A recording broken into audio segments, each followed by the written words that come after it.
14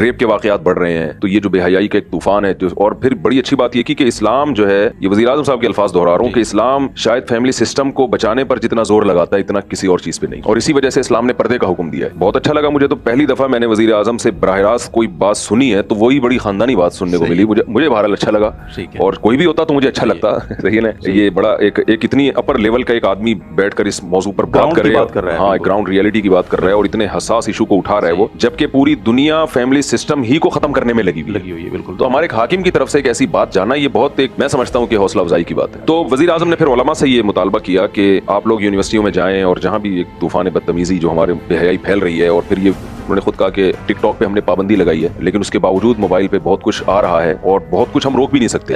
ایسا ممکن نہیں ہے کہ یہ بالکل ہی ہم اس کو ختم کر دیں یا سب کچھ ہمارے اختیار میں ہو. تو جتنی تیزی سے یہ سب کچھ پھیل رہا ہے, اگر علماء بیان کریں جا کے یونیورسٹیوں میں اور مختلف اداروں میں, یہ ینگ جنریشن کو اویئر کریں اس بارے میں, تاکہ یہ طوفان ختم ہو اور ہمارا خاندانی نظام بحال ہو. تو اس کے لیے پھر انہوں نے علماء سے تجاویز مانگی. تو ایک کم از کم یہ ٹاپک بتا دیا کہ آج ہماری ڈیبیٹ اور میری ملاقات کا بیسک مقصد یہ ہے. ٹھیک ہے. اچھا, یہ جو فیملی سسٹم کی بات کی, تو یہاں پہ پچھلے دنوں یہ گھریلو تشدد بل آیا, پھر ابھی یہ کم عمری میں قبول اسلام کے حوالے سے چیزیں آئیں, تو اس حوالے سے علماء نے وزیر اعظم صاحب سے کوئی بات کی, کوئی مطالبہ رکھا, کوئی مذمت کی, یا کیا بھرپور طریقے سے کی. یہ بات حضرت استاد صاحب پہلے وزیر اعظم سے ملاقات میں کر چکے ہیں, لیکن اس مجلس میں بھی اس بات کو علماء نے الحمدللہ دوبارہ اٹھایا, اور بہت وزیر اعظم صاحب سے یہ کہا گیا کہ یہ دونوں بل, جو ایک گھریلو تشدد کا بل اور 18 سال سے کم عمر اسلام کا, اور اس میں حضرت مفتی عبدالرحیم صاحب نے بھی دلیل دی کہ حضرت علی رضی اللہ تعالیٰ عنہ کے اسلام کو آپ کیا کہیں گے, یعنی کیا معاذ اللہ وہ غلط تھا, یعنی دنیا کو ہم کیا منہ دکھائیں گے. تو اور بھی علماء تھے جن کا نام میں اصل میں 2-4 علماء کے علاوہ کسی کے نام میری نالائقی ہے کہ میں جانتا نہیں تھا, ورنہ میں سب کے نام لے کے بتاتا کہ کس نے کیا کہا. تو اس پہ وزیر اعظم نے کہا کہ یہ ناممکن ہے کہ یہ بل پاس ہو جائے. پھر سوال یہ کیا گیا کہ پھر یہ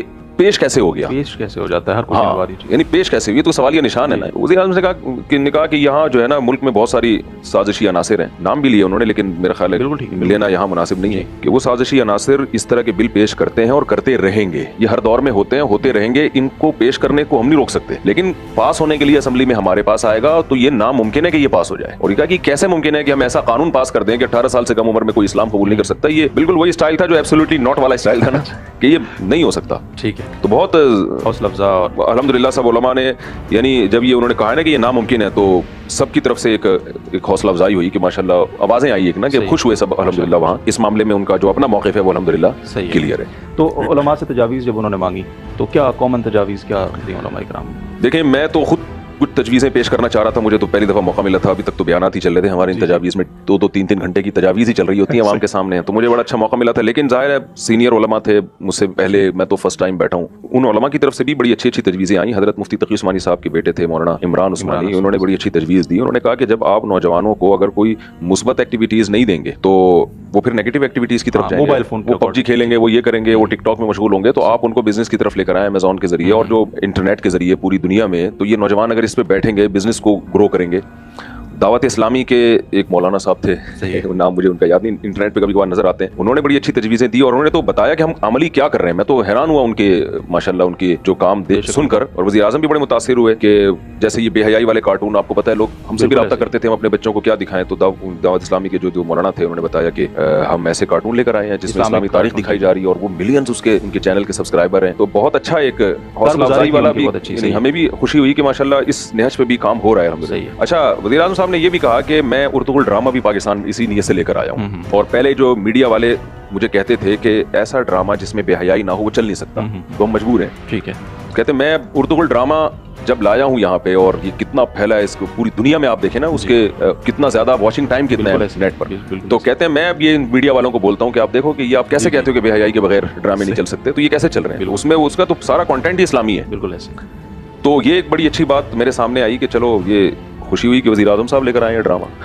جی بالکل, وہ تو انہوں نے آن کیم کہہ چکے ہیں. اور وزیر اعظم صاحب کا یہ کہنا تھا کہ اگر ہم آلٹرنیٹ متبادل جب تک نہیں لائیں گے تو اس پہ ہم پابندیاں نہیں لگا سکتے. اچھا, اگر آپ کو موقع ملتا, یعنی وقت ہوتا, اور وزیر اعظم صاحب کو آپ سے کوئی تجاویز وہاں پہ مانگی جاتی, آپ کو مائک حوالے ہوتا, کیا کہتے آپ؟ میرے ذہن میں 4 پوائنٹ تھے جو میں نوٹ کر کے بیٹھا ہوا تھا کہ جیسے میرا نمبر آ گیا اگر, تو میں 4 باتیں 1 2 3 4 کر کے جلدی بیان کر دوں گا. نمبر 1, یہ کہا گیا کہ 60% یورپ میں طلاق کا ریشو ہے, جو شادیاں ہو رہی ہیں, فیملی سسٹم تباہ ہو رہا ہے. تو میں ایک بات کبھی موقع ملا زندگی میں تو یہ رکھوں گا, یہ ویڈیو ہمارے توسط سے بھی آپ اس ویڈیو, ٹھیک ہے, یہ جو ہمارے ہاں شادیاں ہو چکی ہیں ان کو تو بچائیں نا. بالکل. عدالتی خلا جس طرح سے آج چل رہا ہے یہ کسی مکتبہ فکر کے نزدیک ٹھیک نہیں ہے. نہ اہل حدیث کے آنا حنفیہ نہ مالکیہ نہ شافعیہ نہ حنابلہ نہ شیعہ نہ بریلوی کوئی مکتبہ فکر اس کو نہیں مانتا. آپ کسی بھی ادارے سے فتویٰ لے لیں. ٹھیک ہے. عورت عدالت میں گئی جی باہر صورت عدالت نے اس کو خلا کی ڈگری دینی ہے. ڈیورس کا حق شریعت نے مرد کو دیا ہے. یہ بھی ایک بہت بڑی وجہ ہے اسلام میں خاندانی نظام کو بچانے کی. یہ دو طرفہ نہیں ہے. نکاح تو دونوں کی مرضی سے ہوتا ہے لیکن طلاق کا حق شریعت نے شوہر کو دیا ہے. عورت اس کی مرضی کے بغیر نہیں جا سکتی الا یہ کہ کوئی ناقابل تلافی یعنی ناقابل برداشت کوئی ظلم ہو رہا ہو, نہ نفقہ ہی نہیں دے رہا, بے تحاشا مارتا پیٹتا ہے. تو یہ کنڈیشن ایسی ہیں جن میں کچھ کنڈیشن ہے جن میں جج کو یہ رائٹ دیا ہے کہ وہ نکاح ختم کر سکتا ہے. لیکن ایسے نہیں ہو سکتا کہ کوئی خاتون جا کے کہیں کہ جی مجھے رہنا ہی نہیں ہے بس. صحیح ہے. تو اس سسٹم کو جو جنرل مشرف کے دور میں ایک ڈنڈے کے زور سے نافذ کیا گیا ہے اس پر قانون سازی ہو, اس پہ قانون سازی ہونی چاہیے. کیونکہ میں تو لوگوں کے گھریلو مسائل نمٹاتا ہوں نا. صبح شام ہمارے پاس فیملی آ رہی ہے, مرد آ رہا ہے, یار مجھ میں کوئی خرابی نہیں تھی, میری بیوی کا کہیں کسی سے غلط تعلق ہو گیا, دوستی ہو گئی اور وہ عدالت سے خلا لے گئے, وہ چلی گئی, پھر بچے بھی لے کے چلی جاتی ہیں. تو بچے تو دونوں کے ہیں نا, جیسے ماں کے ہیں ایسے باپ کے بھی ہیں.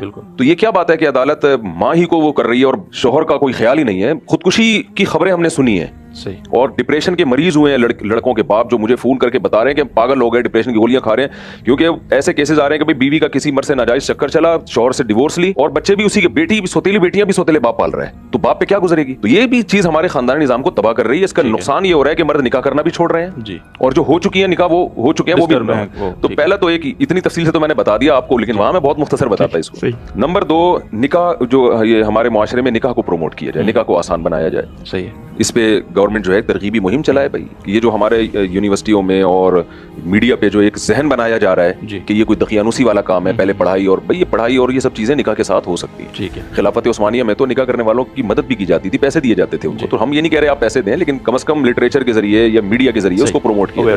تیسری چیز یہ کو ایجوکیشن سسٹم, جیسے وزیر اعظم صاحب کہہ رہے تھے یونیورسٹی میں جائیں آپ بے حیائی کے خلاف بیان کریں, باتیں کریں. تو بھائی لڑکا لڑکی وہاں ساتھ بیٹھے ہوئے, ہم کیا بیان کریں وہاں جا کے؟ ٹھیک ہے نا. تو ایک ماحول ہی ایسا ہے, بیان تو کرنا چاہیے, کریں گے بھی انشاءاللہ, لیکن یہ سسٹم ختم ہونا چاہیے. اور چوتھی چیز وہی ہے کہ میڈیا کو کنٹرول کیا جائے. مفتی زبیر صاحب نے بڑی اچھی بات کی, انہوں نے کہا کہ ڈرامہ دکھایا جا رہا ہے رضائی بہن سے بچہ پیدا ہو رہا ہے. تو بے شک یہ غلط اس میں بھی دکھایا جائے, نیگیٹو میں دکھایا جائے کہ یہ غلط ہو رہا ہے, لیکن دکھا تو دیا نا آپ نے. تو اس طرح کے ڈراموں پہ پابندی لگائی جائے کہ جو ہمارے کلچر کو تباہ کر رہے ہیں. تو میرے ذہن میں یہ 4 باتیں تھیں کہ یہ میں کروں گا, اور اللہ کرے وزیر اعظم صاحب تک یہ بات پہنچ جائے کسی طریقے سے. بہت شکریہ جی, آپ نے اس پوری ملاقات کا حوال ہمارے ناظرین کے ساتھ شیئر کیا. جزاکم اللہ خیر. ہم سب کچھ کہنا چاہتے ہیں آخر؟ یہی کہنا چاہتا ہوں کہ بھائی جہاں کچھ خرابیاں ہیں حکمرانوں میں ہوتی ہیں, اچھائیاں بھی ہوتی ہیں. تو ہم جو ہر وقت آپ کا کسی بھی سیاسی تنظیم سے تعلق ہو, تو جیسے میرا کوئی پی ٹی آئی سے تعلق نہیں ہے, تو کسی بھی سیاسی تنظیم سے تعلق ہو, تو کوئی بھی جب آپ کا حاکم ہو, وزیر اعظم ہو, صدر ہو, تو میں سمجھتا ہوں کہ اگر علماء اچھے انداز سے ان کو نصیحت کریں, ان کی خامیوں کو بھی عزت اور اچھائی کے ساتھ, ان کی عزت کے ساتھ ان کے سامنے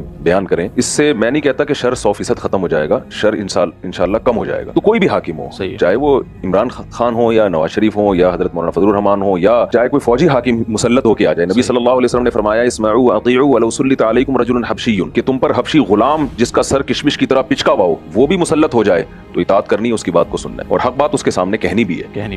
تو سلیقے سے, طریقے کے ساتھ, خیر خواہی کے جذبے سے. تو اگر ہماری قوم کا یہ مزاج بن جائے اور نعرے بازی اور گالی گلوچ اور ان چیزوں سے ہم احتراز کریں, تو میرا خیال ہے بہت کچھ خیر کا کام ہو سکتا ہے. تو اتنا بھی ہمیں نا امید نہیں ہونا چاہیے جتنا ہماری قوم نا امید ہوئی ہوئی ہے. ہماری ذمہ داری ہے ہم اپنا کام پورا کریں بغیر کسی لالچ کے.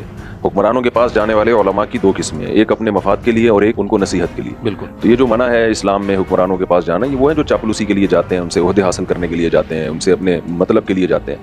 لیکن اگر اصلاح کے لیے جاتے ہیں تو یہ تو اسلاف کی سنت ہے. بالکل. تو وہاں جتنے بھی علماء تھے ماشاءاللہ سب سنجیدہ تھے, جو مجھے لگا ایک اچھا منظر لگا, اور بہت عزت احترام کے ساتھ بات ہو رہی تھی, اور سب لگ رہا تھا کہ اصلاحی کے لیے آئے ہوئے ہیں یہاں پہ. تو اچھا لگا. تو سنا ہے کسی چائے کے کپ کے بھی روادار نہیں ہیں آپ اس ملاقات؟ جب میں وہاں گیا ہوں تو ہمارا تو خیال تھا بڑے سموسے اور پکوڑے اور چٹنیاں اور کباب آئیں گے, لیکن وہاں تو چائے کے چند کپ آئے. اچھا. اور مجھے وہ بھی نہیں ملا. حالانکہ میرا وہ چائے کا ٹائم ہے, اور میرا خیال ہے میں 1 سال کے بعد کر بغیر چائے کے رات کو سویا ہوں, چائے پیے بغیر. یعنی رات کو مطلب یہ عصر کے بعد بھی چائے نہیں پی, پھر اتنی وہ ٹریفک کا رش بہت تھا, تو عشاء تک میں گھر پہنچا ہوں تو چائے میں نے کہا پیوں گا تو نیند خراب ہو جائے گی. تو وزیر اعظم صاحب کی جو ملاقات تھی اس میں جو چائے کا جو معمول تھا اس سے بھی گئے ہم, لیکن ہمیں یہ بھی اچھا لگا. صحیح, یہ بھی اچھا لگا, اس لیے کہ چھوڑو یار یہ کیا چائے سموسے, اپنے گھر جا کے کھاؤ, جو بات کرنے آئے ہو تمیز سے بات کرو, پتلی گلی سے نکلو. جو ہمارا دیکھ لیے مفتی صاحب نے کیا کہا, کس طرح اس نے خان صاحب کو پایا, اور خان صاحب کے جذبات کیا ہیں مسلمانوں کے بارے میں, اور علماء کے بارے میں, اور بچوں کے بارے میں جو یونیورسٹی میں بچے پڑھ رہے ہیں, کالجوں میں, ان کے بارے میں اس کا کیا خیالات ہیں کہ وہ, اور باہر کی دنیا میں جس طرح شادیاں ہوتی ہیں اور ان میں کیا مسائل ہوتے ہیں، اور پاکستان میں بھی اسی طرح کا رائج ہو رہا ہے نظام، تو خان صاحب نے کہا اس سے روکنا ہے اور یہ آپ کی ذمہ داری ہے، اسے کس طرح روکنا ہے۔ ہم نے سوشل میڈیا یا یہ ایسی چیزیں بند کر کے کوئی فائدہ نہیں لے سکتے، کیونکہ ان چیزوں کو ہم بند کریں گے اور یہ زیادہ بڑھیں گی۔ جس طرح میں لایا وہ ارطغرل ڈرامہ لایا، اس میں دیکھیں وہ کتنی پازیٹیو چیزیں، اور مفتی صاحب نے سارا بتایا کہ میں حیران تھا کہ خان صاحب یہ کیسی باتیں کر رہے ہیں جو میں 15 سال سے کہہ رہا ہوں۔ وہ خان صاحب کا مقصد وہی تھا کہ کس طرح شادیاں بچانی ہیں اور کس طرح اپنا نظام ہم نے بچانا ہے۔ یہ سارے اس ملاقات میں ہوا، اور پھر اس نے کہا کہ مجھے تو چائے بھی نہیں ملی، تو مجھے یہ اچھا لگا کہ اس نے کہا اپنے کام سے جس سے آیا اور کام کرو، پتلی گلی سے نکل جاؤ۔ تو مفتی صاحب نے یہ مذاقاً کہا، اور خان صاحب کو اس نے کس طرح پایا، وہ کہتا ہے کہ وہ واقعی مرشد ہے۔